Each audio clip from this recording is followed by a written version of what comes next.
Hello and welcome to Dragnet Live from otrgold.com. Happy Friday. I'm your host, Austin Bach. Thank you for being here. Um, Today we're going to be listening to episode 26 of Dragnet, Mrs. Rinard, Albert Berry, the mother-in-law murder. I don't have the historical events since the last broadcast prepped for the beginning of the show, so we'll save that till the end. This is, if you remember from Wednesday, we were listening to episode 18. So now we jump to 26.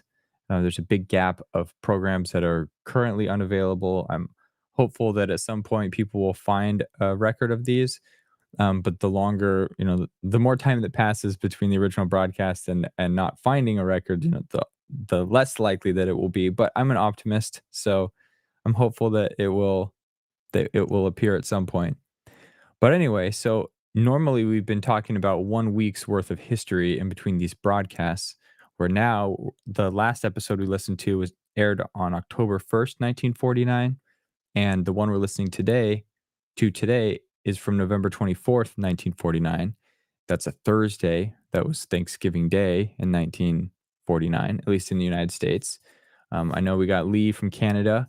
I, in my previous job, worked with a team out of Vancouver and Toronto. I know that there's a Thanksgiving in Canada, but it is not on the same day, which makes sense. We have our countries have different history, but so yes, when I say Thanksgiving Day, that's Thanksgiving Day in the United States. And so I have to go and do a bit more research this week. This next couple weeks actually is kind of busier than usual in my life, so I have less time to do the prep thing. So I'm going to be listening. I listened to this one already, but I'm going to be listening again to the episode and then queuing up the historical events since last broadcast. So please stick around for that at the end. I will fill you in on what happened from between October 2nd and November 24th, 1949. Okay, one final thing before we actually two final things before we get going. Again, if you are tuning in from the Old Time Radio Archive and you want to participate in the chat on the side, click the link in the description. It will take you to the OTR Gold YouTube channel. And from there, you can participate. I see some new names in the chat. This is great. I will be highlighting those as we get started. I asked that, if people, as people join, that they tell us where they're tuning in from. I am tuning in. I'm broadcasting or live streaming from Seattle. And it's pretty good weather today. Joshua is a longtime listener. I say long time, he's been here nearly every episode. We've been going for, like 12 to 14 episodes. I don't know, because the episode number doesn't help because we skip some occasionally when they're unavailable. But he started the habit of, like Joe Friday, giving the weather report out where it is. So if you haven't listened to Dragnet yet, pay attention to the beginning of the episode. The lead detective, or the main character in all these stories, likes to start with the time and the weather from typically Los Angeles, because these stories are based on the Los Angeles Police Department. So it's always funny when we see the weather report from others. If you want to share what the weather's like where you're at, please do. Please join the chat. Great. So yeah, we'll get started, and then we'll be active in the chat. I keep it muted the entire time to, for those of you that just want to close your eyes and like get teleported back to 1949. And then I'll unmute at the end. I'll respond to the chat that's been happening, and this week I will share the historical events since the last broadcast. So give me 1 second. I'll queue up the episode and we'll get started.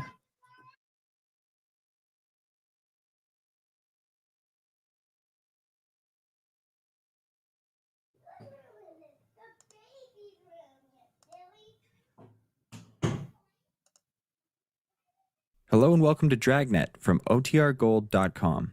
This episode will begin after a brief message from our sponsors.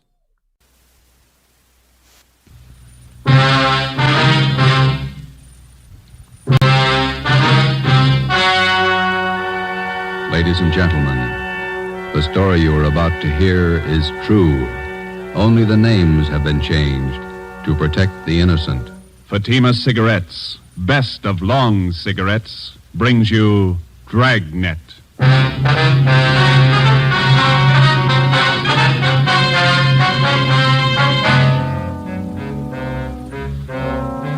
You're a detective sergeant. You're assigned to homicide detail. A vicious killer has taken the life of a 62-year-old woman. Suspicion points in only one direction. The murderer was heartless, cold-blooded. Your job, get him. If you want a long cigarette, smoke the best of long cigarettes. Smoke Fatima. It's the long cigarette that contains an essential ingredient of all the very popular cigarettes, Turkish tobacco. That's why you see the Turkish symbols on the attractive golden yellow Fatima package. That's why Fatima has a much different, much better flavor and aroma than any other long cigarette.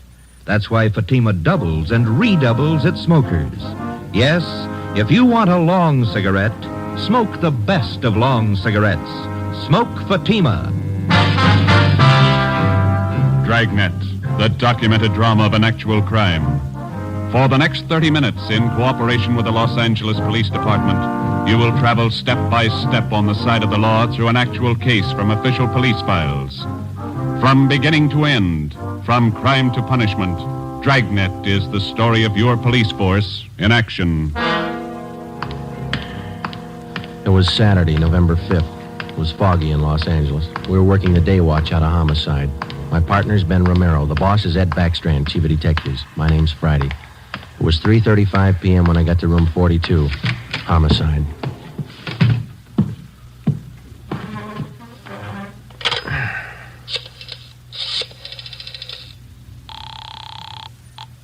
Long distance.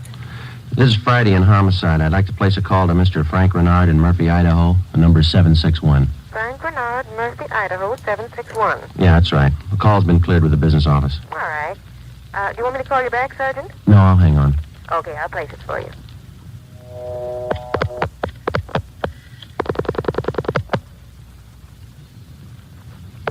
Long distance? Long distance, Mr. Frank Rinard, Murphy, Idaho, Murphy, 761. Thank you. New Haven, Connecticut. Your number, please? Track the call to Madison, 7961. Thank you. The time and charges when the call's completed, operator. Rate operator? You ready to put a man out? Yes, Murphy, Idaho, routing and person rate.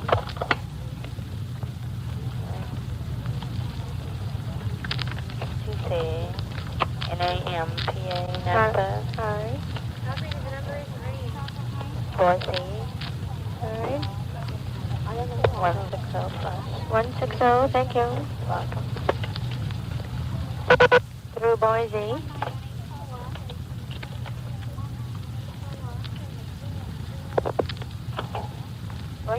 I'm calling Napa.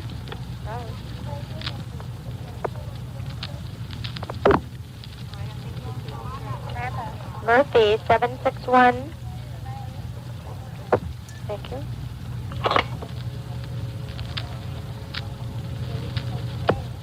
Keep ringing, 761. They're ringing the number, Sergeant. Okay, thanks.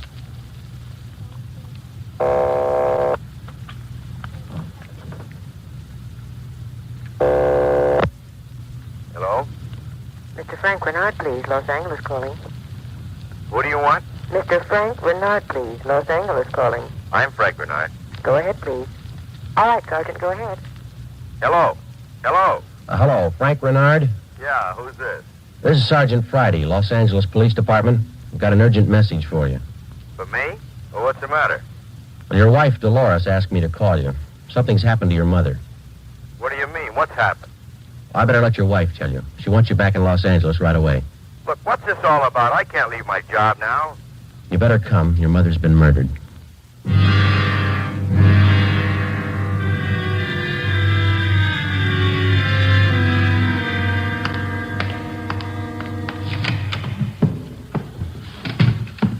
Talk to the skipper, Joe. He's on his way in. That's good. Did you call my husband? Did you? He's flying down from Idaho tonight. Be here in the morning. You tell him about me? The trouble I'm in? I told him his mother was murdered. That's all I told him, Mrs. Rinard. What am I going to say to Frank? He always sided in with his mother. He'll never believe me. What can I tell him? Jory can give you more trouble than your husband can. What you going to tell them? Are you stupid or something? How many times do I have to say it? I didn't kill her. I didn't kill her. It's a small room, Ms. Rinard. We can hear you. Sit down, please. I won't sit down. You're not pinning this on me because I didn't do it. Anybody could have killed the old hag, but I didn't. Will you sit down, please? I don't have to take this. I'm no tramp. Keeping me in here, asking me questions. I told you all I know. Look, you're in a bad spot. I hope you realize that. I didn't kill her. Ms. Rinard, how long have you and your mother-in-law been living together in the house on Chavez Road? Since Frank took the job up in Idaho. About 6 months. He said it'd be better for me while he was away living with her. Your neighbors told us you didn't get along very well with your mother-in-law. That's right, I didn't. She hated me, I hated her. You used to fight with her, is that right? You hit her. Only a couple of times. She called me dirty names. I hit her. She pulled me by the hair. I hated her like everything. I didn't kill her. Once more, Ms. Rinard, would you mind telling us how you spent your time since early this morning, where you went, what you did, everything? I told you already everything. Will you tell us again, please? I got up about 9:15. I had a cup of coffee and then I got dressed. The old lady was on the back porch doing the washing. What did your mother-in-law do for a living? I told you. She took in washing. After I got dressed, I left the house. About 10 minutes after 9, I went downtown to the dentist. He filled a tooth for me. This one here, you can ask him. What time did you leave the dentist's office? About 10:15, maybe 20 after. You can ask him. What'd you do after that? I walked around window shopping. Did you buy anything, talk to anybody? I told you no. What time did you get home? 12:30. I went in the bedroom. The old lady was on the floor. Blood all over. I felt her heart. It wasn't beating. And is that when you got the blood on your dress? Yeah. Now that's all I'm going to say. 3 times I told you the same story already. And you still can't account for your time between 10:20 this morning and the time you found the body and called the police at 12:30. I told you I left the dentist. I went window shopping, then I walked home. And during that time, you didn't talk to anyone and no one saw you. Lots of people saw me. People on the street downtown. I'm no tramp. I don't talk to everybody. None of your neighbors saw you come home, Ms. Rinard? Of course they didn't see me. I cut across the back lot up from San Jose Avenue. I came in the back way. The lady who lives next door to you. She says she was in the backyard about noontime. She stayed there till after 1 o'clock. She didn't see you come in the back way. Then she's a liar. She's a dirty liar. You and your husband took out an insurance policy on your mother-in-law last year. Is that right, Ms. Rinard? Sure it is. What of it? $5,000? Yeah, so what? You know a man by the name of George Martino? No. You better tell the truth, Ms. Rinard. All right, so I do. He's a friend of mine. You've been running around with him since your husband's been away. None of your business. I do what I want. Your mother-in-law found out about Martino. That's what you fought about most of the time. Oh, she was crazy. He's a friend of mine, that's all. Are you telling the truth, Ms. Rinard? Martino's a boyfriend of mine. I told you, that's all. Your mother-in-law found out you were running around with him. She warned you if you didn't shake Martino, she'd write your husband. You said you'd kill her if she did. That's a lie. That's what your mother-in-law told one of the neighbor ladies. And I said it just to scare her. One night I was drinking. We had a fight. She was yapping at me all night. I said it just to scare her. But she wrote the letter anyway. And that's what she said. But I didn't kill her. You had the time, the motive, and the opportunity. It wasn't me. I didn't kill her. Interrogation room, Friday. This is Brennan, Joe. Yeah, Bill. Where are you? Santa Monica. Picked up George Martino.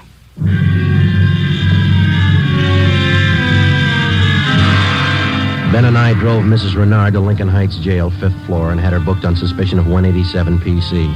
When we checked back in at the office, Brennan and Wiseman, the other 2 men on the case with Ben and I, were questioning George Martino in the interrogation room. Ben and I stood by.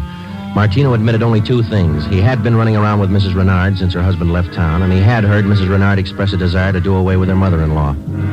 After the questioning of Martino, Sergeant Brennan, Ben and I met with Chief Ed Backstrand. It was 5:15 p.m. You got everything but the murder weapon, huh? That and Mrs. Renard's confession. She ought to come through, huh, Joe? I don't know. She's scared, but she's still got a smart mouth. What about Martino, Brennan? You think he had a hand in it? I don't think so. We spent most of the afternoon talking to him. He hasn't got the guts. We took a statement. And does he have an alibi? Solid. What was the cause of death? Strangulation, multiple fractures of the skull. All the motives are with Mrs. Rinard, Chief. Pretty clear-cut job. No evidence of robbery or burglary, I guess. A couple of dresser drawers in the bedroom were emptied on the floor and clothes tossed all around. Pretty obvious plan to make it look like burglary. Maybe. We found 3 $1 bills in plain sight. They were on the floor near the body. If a burglar went through the stuff, he wouldn't have missed that money. And it shouldn't be too much trouble tying it up. Shouldn't be, Skipper. Friday and Romero, you follow the case through. Just a minute. Hello, Backstrand. Yeah? What? All right, I'll send him over. Lee Jones. Just finished checking the evidence at the crime lab. Yeah? He thinks Mrs. Renard's innocent.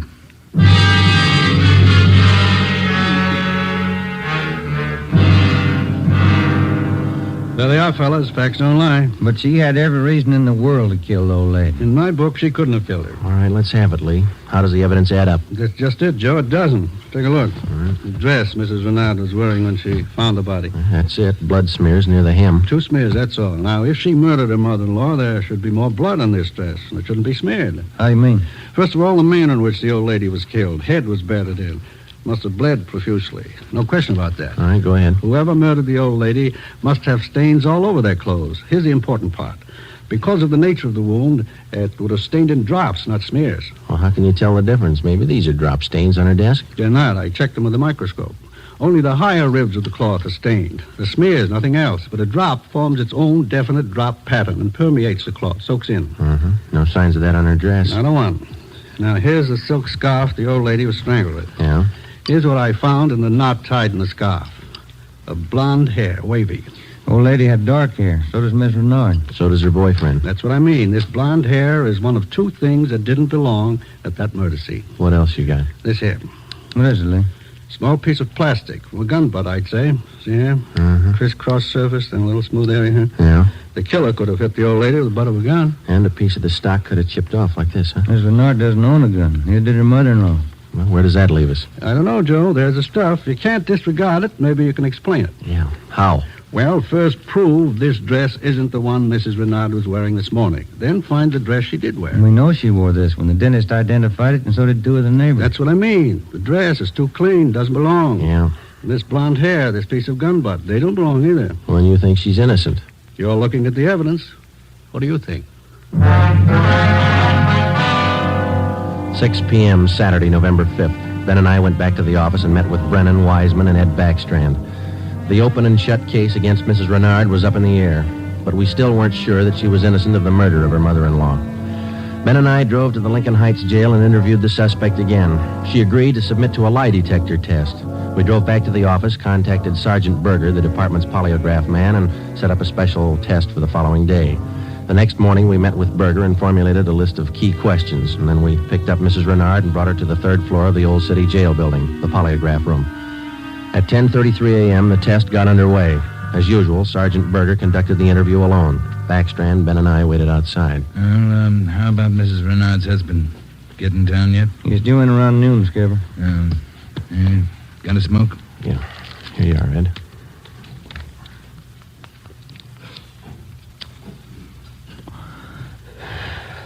Yeah, thanks. Time is it now? 11:25. Here's Berger now. That's it, Ed. What'd you get? I can study the chart a little more. The results are pretty well defined, though. How's it look? No reaction to the key questions. What's your opinion? I don't think she did it.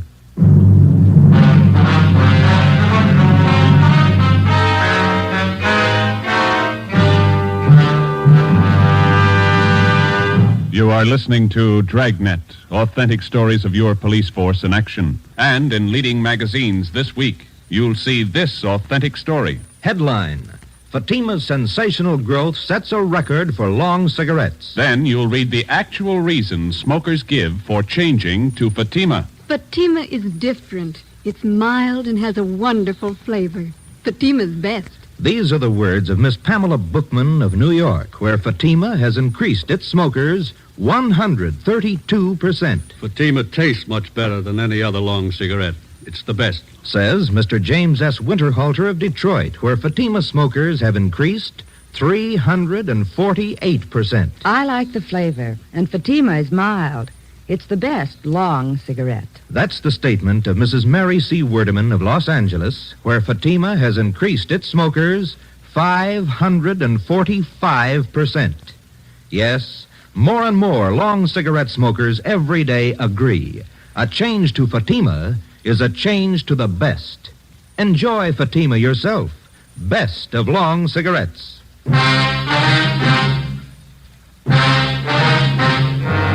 8 a.m., Monday, November 7th. Mrs. Rinard was released from custody. We questioned her husband, Frank Rinard, briefly. He could tell us nothing more than we already knew. Brennan and Wiseman were called back on the case, and together the four of us started over again from the beginning. We had a dead body, 2 pieces of physical evidence to work with, no idea how to fit them together, and no suspects. We went back to the Chavez Road neighborhood where the murdered woman lived and started pushing doorbells. We canvassed the neighborhood for 3 days, and we uncovered one slim lead. He was selling magazines, officer. Went door to door, right up the street here. Young fellow. Could you describe the man for us, please? Nothing to talk about. Pasty face, pimply complexion, blonde hair. 5:30 p.m. Wednesday, November the 9th. Ben and I met with Brennan and Wiseman in Ed Backstrand's office to compare notes. Together, we had more than a dozen reports of the magazine salesman's presence in the neighborhood just prior to the murder of Mrs. Renard's mother-in-law. The various descriptions of the man which we obtained from the people in the neighborhood tallied closely. About 6 feet, 170 pounds, pimply complexion, blonde hair, fast talker. About 25 years old. As far as we know, Skipper, he was the only stranger in the neighborhood last Saturday morning. Only one that people remember, anyway. How close did you trace him to the Rinard house? You got your list there, Brennan? Yeah. There you are. Thanks. Let's see. Well, he picked up his tracks down on Floresta Street, sold a couple of descriptions there, then he headed up Landers Avenue onto Chavez Road. Yeah. The Renards live at 2280 Chavez Road. That salesman talked to the woman at 2274 Chavez. That's 3 doors away from the Renards. When was he seen there? Let me see. Where is that, Brennan? Oh, on the 15-7 sheet, Joe. Didn't have enough room on the report. Oh, yeah, here it is.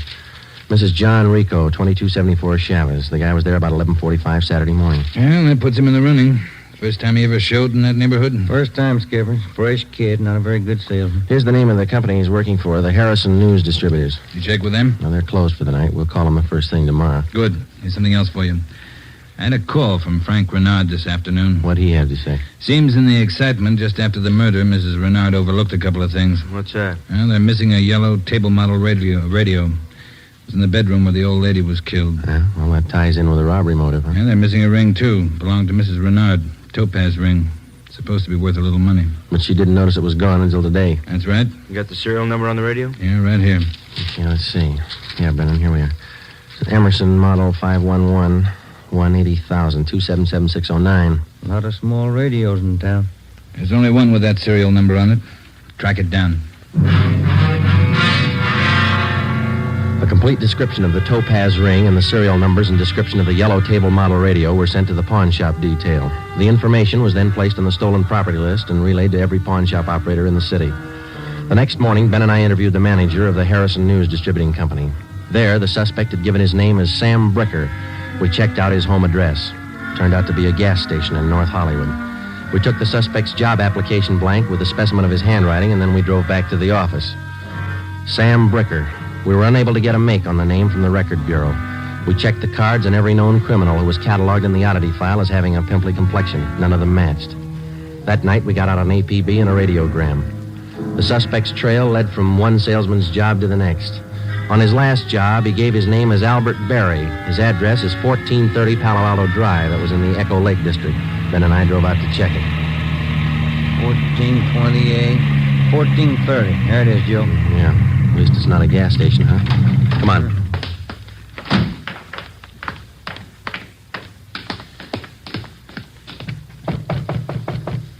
Tiresome, huh? Yeah, I could stand a change. Yes, what is it? We're looking for an Albert Berry, ma'am. Does he live here? Miss Berry, I'm sorry. He and his wife moved 4 days ago. We identified ourselves as police officers and had the landlady, a Mrs. Catherine Hoffman, show us the apartment which Berry and his wife had occupied. It was still vacant. In one of the closets in the apartment, we found a cheap overnight bag. The lock on it was broken and one of the seams had ripped. I forgot about that old bag, and Mr. Berry told me I could throw it away. Take a look. I'm in. Yeah. How long has Barry been married? Do you know, Mrs. Hoffman? No, I don't. But the way they acted, lovey-dovey all the time, I don't think they've been together long. Hey, Joe. Look, some kind of an identification tag. Yeah, let me see. Get it up here. It's a tool disc, it looks like, doesn't it? Jameson Larrabee, Pittsburgh, Pennsylvania. You're not after Mr. Barry, are you, officer? Yes, ma'am, we are. Did he leave a forwarding address? I wish he did. I'm holding 3 letters for Mrs. Barry in my apartment right now. May we see them, please? Certainly. Would you step this way, please? My apartment's just across the hall. Yes, ma'am. Would you like a bottle of beer or something? No, ma'am, thanks. Let's see. I thought I... Yes, here they are. 3 of them, Sergeant. From her folks, I think. Mrs. Barry's from Fresno. Oh, that's good. You want to copy down this return address, Ben? Yeah, go ahead. Okay. That's C.K. Ulrich, U-L-R-I-C-K. 525 North Lamona, Fresno. Yeah, I got it. There you are, Miss Hoffman. By the way, did the Barrys say they'd call for their mail? Mrs. Barry did. That's why I'm holding on to it. All right. Just one more question. Do you remember if Mr. and Mrs. Barry had a radio? Yes, they did. A small one. Do you remember what brand it was? No, I don't. It had a yellow case. That's all I remember. Before we left, we called Ed Backstrand, and he had an immediate stakeout placed at the apartment house in case the Barrys returned to pick up their mail. Ben and I went back to the office and placed a call to the Pittsburgh Police Department. We gave them the description and the number of the tool disc, which we'd found in Barry's old suitcase. They said they'd check with the Jameson Larrabee Company in the morning, and then they'd call us back. That night, Ben and I drove to Fresno and checked in at the police station up there. 2 officers were assigned to stake out the Ulrich home. We interviewed Mr. Ulrich, who identified himself as Albert Barry's father-in-law. He told us his daughter had married the murder suspect 8 months before, and he gave us pictures of Barry taken at the wedding. Ulrich told us that he'd catch a Santa Fe train out of Fresno the next morning. He wanted to be in Los Angeles to take his daughter home when Barry was apprehended. It was almost 2 a.m. when Ben and I left Fresno and started back for Los Angeles. We checked in at the office at 10 minutes past 8 the next morning. At 8:35, the call came through from the Pittsburgh Police Department. What did they say, Joe? It was a tool disc, all right. Jameson Larrabee Company, issued 18 months ago to one of their workers. They give a name? Albert Barry. 11 a.m. Monday, December the 5th. 1 month to the day since the 62-year-old woman had been beaten to death. The pictures of Barry and his wife, which had been taken at their wedding, were printed up in wholesale lots and distributed to all points. Mr. Ulrich, Barry's father-in-law, arrived in town and got himself a hotel room. We waited. There was no report from the stakeout at the apartment house. We checked back in at the office at 5 minutes to 1. I'll get it. Homicide, Friday. This is Mr. Ulrich, Sergeant. I just got a call from my wife in Fresno. I thought you'd want to know. What's that? The wife got a letter from Norma. They're living in South Pasadena, an apartment. You got the address there? Yes, sir. That's what the wife called about. It's 134 Norway Terrace. When was the letter mailed, do you know? Wife said it was postmarked December 3rd, day before yesterday. Get your coat on, Ulrich. We'll be right over. Ben and I picked up Mr. Ulrich at his hotel and drove to the South Pasadena address. Barry and his wife had the apartment on the top floor. Neither of them were at home. The landlord let us in with a pass key. In the bedroom, we found a small yellow radio. We checked the serial numbers. They matched. It was the same radio stolen from the Rinard house. In the bedroom closet, we found 2 suitcases. We checked through them. Nothing in this one, Joe. Here we are. Look at these. What are they, Sergeant? Pair of plastic gun butts. Let's see, Joe. One of them's been chipped, see? Sergeant, somebody coming up the stairs. All right, let's get in the living room. Be quiet.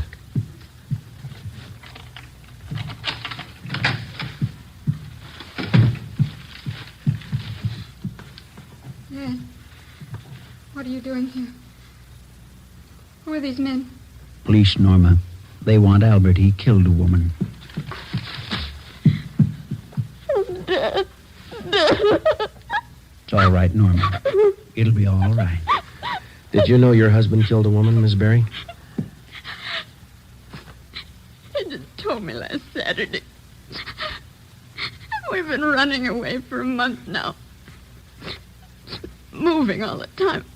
I wanted to know why. So he told me. He said I was in it as much as he was. And I'm tired of running. Why did he kill her? Did he tell you that? He said he broke in the house. He didn't know anyone was home. The old woman was in the bedroom. She started to cry out. He had a gun. He hit her with it. Where's your husband now? I don't know. Said he'd come home for dinner. About 5. I bought the groceries. What time you got, Ben? 3:30. That ring you're wearing, Miss Berry, did your husband give you that? Yes, why? What kind of a stone is that? Topaz. Bert gave it to me. Why? Nothing. We'll wait. 5 o'clock came and went. Barry failed to show. 5:30. Ulrich started to get nervous. 6 o'clock. 6:30. No sign of Barry. I went to the window and kept an eye on the street below. At 6:45, a light green Nash sedan pulled to a stop in front of the apartment house. A man got out and went into the main floor entrance. It's Bert. I'll let him in. All right. How long have you had the new car?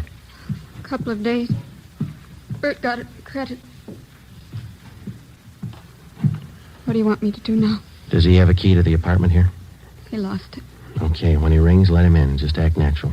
Ben? Yeah. You cover me. I'll get the cuffs on him. Right.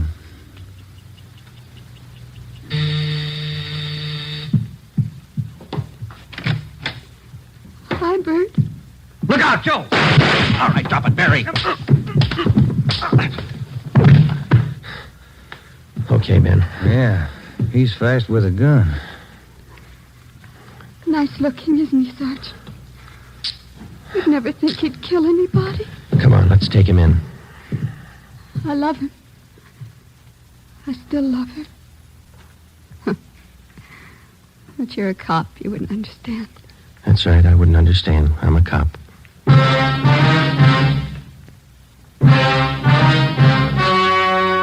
The story you have just heard was true. Only the names were changed to protect the innocent. On February 16th, 1947, trial was held in Superior Court, Department 82, City and County of Los Angeles, State of California. In a moment, the results of that trial. Earlier tonight, you heard the reports of amazing increases in Fatima smokers from New York to Los Angeles.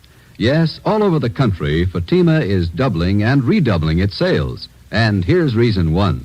Fatima is the long cigarette that contains an essential ingredient of all the very popular cigarettes, Turkish tobacco. Reason two. Fatima has a much different, much better flavor and aroma than any other long cigarette. Reason three. To millions of smokers, the name Fatima has always stood for the best in cigarette quality. Smoke Fatima, the best of all long cigarettes.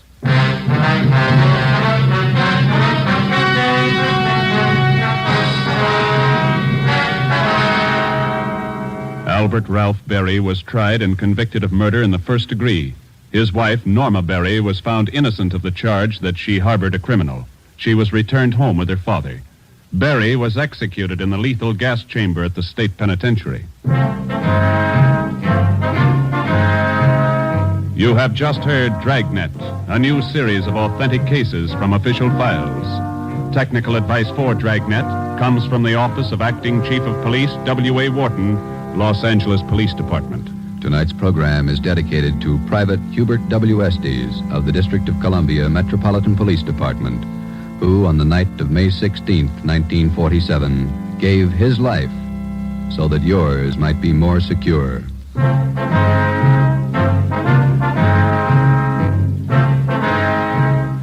Fatima Cigarettes, best of long cigarettes, has brought you Dragnet, portion transcribed from Los Angeles.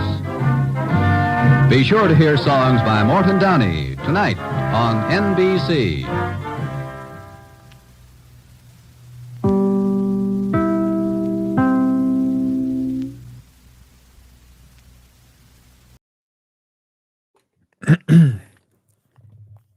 All right.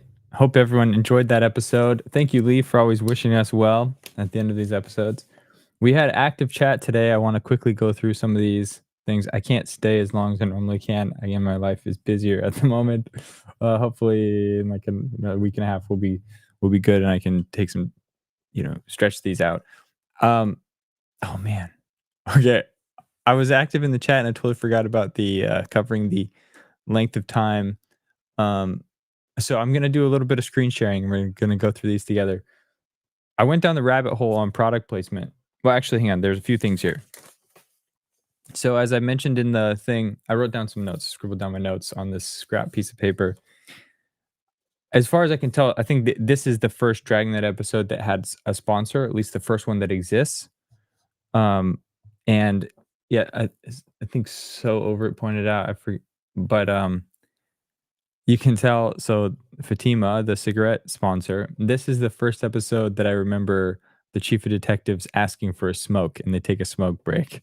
So it stood out to me as being heavily influenced by their brand new sponsor. Then it also made me think about how, it's sometimes we look back at certain eras and we think, wow, like they're pushing smoking like crazy, like what's going on? That's insane. But then I think there are things that happen today that are gonna be just as weird to future audiences, and at least in terms of advertising, I think why were cigarettes like advertised everywhere? And my first thought, and this is just me shooting from the hip, so I could be wrong on this, but I think it's a high margin product, so it's cheap to produce, but they can sell it for a good price, and it's addictive. So once you get someone interested in the product, they will naturally come back and buy more of it.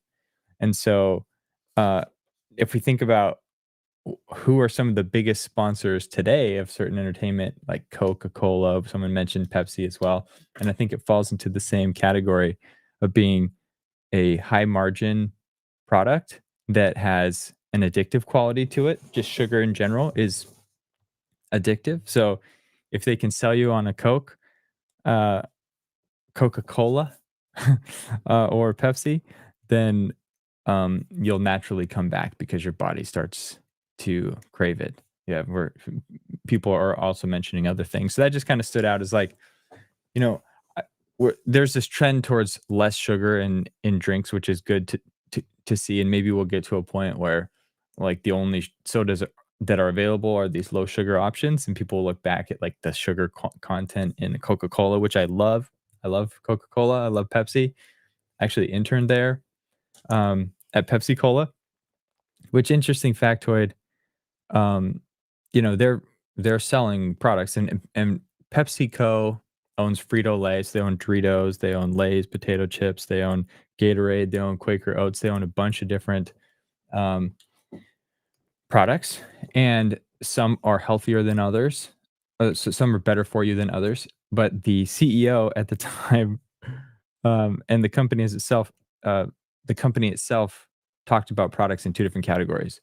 There were the good for you products, like the low sugar, hydration drinks, or their bottled water or something. And then there were the fun for you products. So from a marketing standpoint, they didn't say this is like junk food. They say this is the fun for you stuff, and you should just eat it because it's fun, but eat it in smaller quantities. But anyway, I just found that parallel to be interesting. It seems like the people that have the highest margins can spend the most on ads, and so we see their stuff everywhere. Coke sponsors everything. Pepsi sponsors everything. They were sponsoring the Super Bowl halftime show for like 8 years or something, and just recently passed it off. Okay, there's a few other things. Also, this is the first stream where I set the settings to ultra low latency. So there's fewer seconds between when my camera is recording me and when you're seeing the same thing. I did that, or when the episode is being played and when you're hearing it. I did it to make the chat more interactive. So hopefully that worked. The downside of dropping the latency is there's no like auto-generated captions on the fly because it doesn't have time to process it, and there could be quality issues. So if anybody noticed quality issues today, as compared to previous weeks, please let me know, because this is the first time I set it to ultra low latency. If it seems like nothing's changed, then that's great, and I'll keep it here so that this back and forth can be as like quick as possible. Joshua mentioned, so there was chat in the comments of some of the past videos about where can we find the Dragnet TV show. And sounds like the episodes from the 1960s are still, they're kind of all over YouTube, but it's harder to find the content from the 1950s. Joshua says those episodes are available on Roku, which if you have a Roku device, that's easy. But I think if you don't have a Roku device, they still have apps on other platforms that let you access their content library. So I was going to check that during the stream, but I didn't get to it. But something to check out there. Want to shout out the new people that we saw in the chat. I mean, I'm grateful for everyone, the people that have been here for forever and keep coming back. Thank you, thank you, thank you. But I noticed Timothy and Barina. Sorry, I stuttered on your name a bit. I think Barina is actually from the Pacific Northwest, not too far from where I live. So welcome to you both. Okay, then I'm just going through my name. I forgot to mention these. So this is, if you're Cindy, or if you know Cindy, or Cindy, if you watch this later, this is your last chance to message me and get one of these, because on Monday, we're just going to do a draw from the comments. I'm going to say a secret word, not a secret word. I'm just going to pick a word. It'll probably be something about that episode that I'll ask people to put that word in a comment down below. And then after 24 hours, I will pick a person at random, and I will, from those comments, and then they'll have their choice of these two. And then the other one will be given away at the 1,000 subscriber mark, which we're coming up on. So maybe we'll give them both away next week. It'd be sweet if we crossed 1,000 next week. Speaking of vintage radios, did you hear in today's episode, the thief picked, or the murderer, the burglar who became a murderer, stole a radio. And since they said the make and model number, I went and I looked it up. So that's that's the first thing I want to show you. Let me share my screen. This was an Emerson 5. Let's see if I can zoom in for you guys. Here we go. They said this was the thief picked up a yellow Emerson model 511. So there's a couple different images. If you search Emerson model 511, you'll see a few different, well, there's like 2 different styles, but this is the one that I see most consistently in the comments. So I'm assuming this is similar to the radio that was mentioned in the show. It's got a very unique style. But whenever they add that type of specificity, I like to go and look it up so I can further visualize what's going on. So there's that. Let me stop sharing. There's a few other things. When they're first interviewing Miss Rinard at the beginning, and they're accusing her of having, they're asking her about her alibi. If you go back and listen to it, she talks about going to the dentist, and then her voice does something that makes me envision that she's got her finger in her mouth, like pulling her lip back, because she says, I was at the dentist, and then I put in quotes like, he was working on my tooth. This one here, you can ask him. But listen to when she says, this one here, you can ask him. It sounds like she's standing by the microphone, like pulling her cheek back. And it would be awesome. I wish there was video of all these performers huddled around their microphone doing stuff. They probably, I imagine after certain performances, even when it's serious, when someone really sells it, they probably just have to cover the mic, look away, and just like in astonishment or laugh or something, because I think just the face she was making when to do that performance was probably great. So go back and listen to it. See if you agree with me that you think she's pulling her cheek back when she says it, because that's what it sounded like to me. Then product placement. I just have a few more things. Okay, I'm gonna try and say something in French, but I don't speak French, so bear with me. Sorry, and I'm seeing comments come by, but I'm trying to get through this other stuff. I just saw Joshua's comment about the burglar could have just bought it on Amazon. Jeez, exactly. If only he knew. Okay, product placement. So I went looking at the Wikipedia article for product placement. I zoomed in. Hopefully that you can see that. I was looking for the first known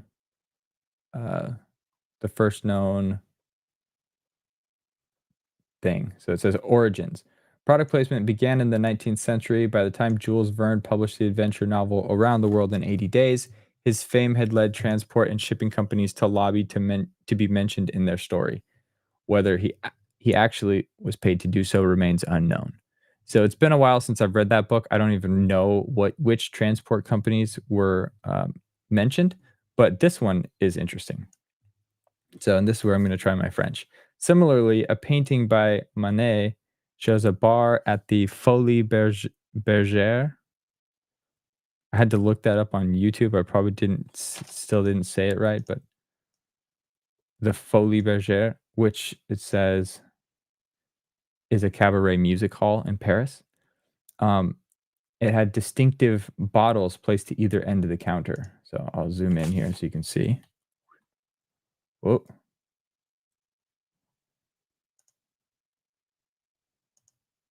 These bottles right here. So this red triangle, and then there's another one over here, this red triangle.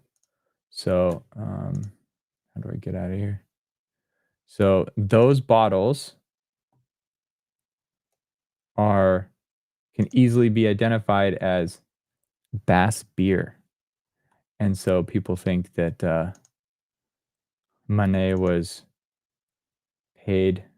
So it says, again, the painting by him shows a bar with distinctive bottles placed to either end of the counter. It's immediately recognizable as Bass beer. His motivations for including branded products are unknown. It may be that it simply added to the work's authenticity, but on the other hand, the artist may have received some payment in return for its inclusion. So it's speculation. We don't know if that was the first one ever, or it probably wasn't the first ever, but interesting history to share.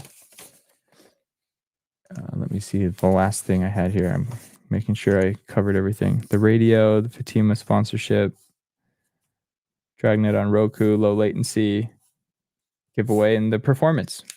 Great. So that was everything I had scribbled down. Let me go through the comments one more time. See if there's any great things we want to share before we drop.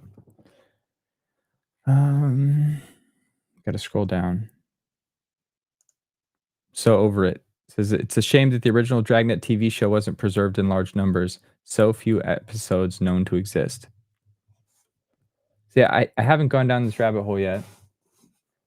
That surprises me actually that there aren't a bunch of those shows that are preserved. I wonder why that is. Like, why do you think we have more radio programs than TV programs? My first guess would be maybe it's because it was easier to record off the radio. Like, audio recording equipment was more readily available, perhaps, than TV recording equipment, as TV was just starting. You know, like now when I grew up, we had a VCR. So if your favorite movie was going to be broadcast on, on network television, you could queue up your VCR and record it. And then I remember, just when we're talking about VCRs, I remember having those like dedicated tape rewinders. And if you were cool, which my family wasn't cool, we didn't have one. But if you were cool, you had one that was like shaped like a Ferrari, and you could put it in the Ferrari and it would rewind it. And it was super fast because it was a sports car. I remember seeing those at Radio Shack. Sorry, my camera is going nuts right now. It's trying to find me. Okay.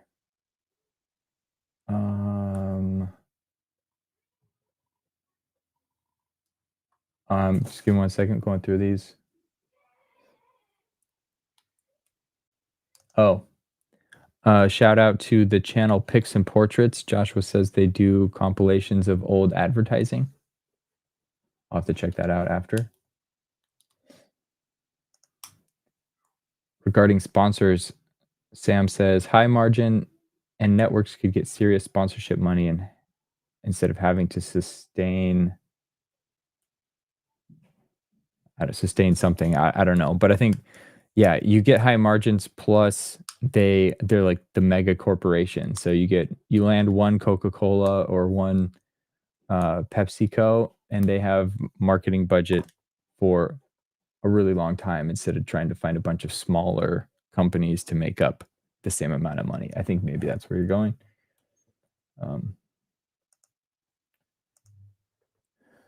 Beer sponsors and sports. Yeah.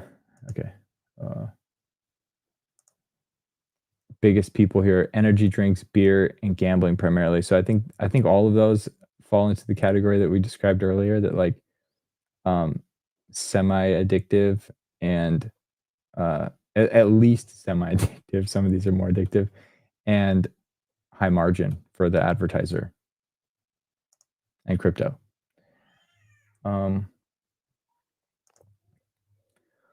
Joshua trying to quit energy drinks.